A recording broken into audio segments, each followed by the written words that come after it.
Maturity and childhood. As the eldest child and only daughter, I experienced a much different childhood than my little brother. Not only was I the one for whom the rules were set, and my parents were figuring how to be parents while raising me, my sibling and I are incredibly different people. I love learning and baking. My skills are talking to people, working with food, and studying in the American education system.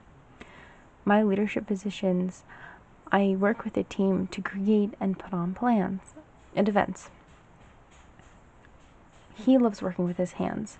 He loves creating things with metal. In his leadership positions, he teaches boys how to tie knots and start fires safely. I carry a mental load.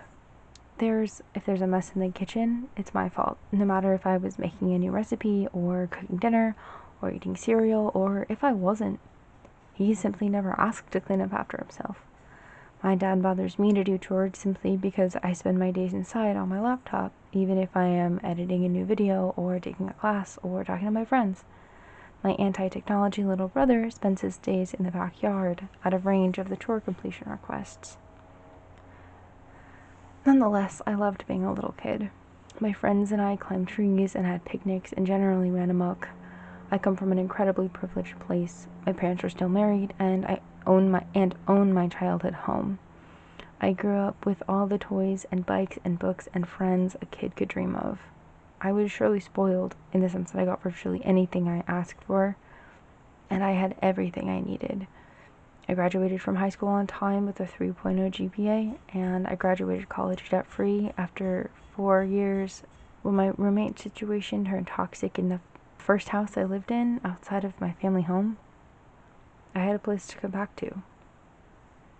We live walking distance from several playgrounds, and in the video I'm monkeying around at the playground park called Pit Park. Sledding in the winter is awesome there until they put up a chain link fence, and it's a great place to bring the dog. I know I matured faster than my brother. I matured faster than the boys in my classes. The first men I met who were as mature as myself, one had a long-term live-in girlfriend and the other was pushing 30. So I deserve to go to the park when it's hot. I deserve to give my objects and recipes silly names. I deserve to get tattoos of things that make me happy because, as they say in Ferris Bueller, life moves pretty fast. I'm older and I carry more responsibility now than when I was little and running amok. But it doesn't mean I have to be a stuffy adult. Making a reckless decision is allowed. Laughing at both farts and math jokes are okay. Dyeing my hair fun colors and enjoying life doesn't mean that I'm not mature. But it also doesn't have to mean that I can't be immature.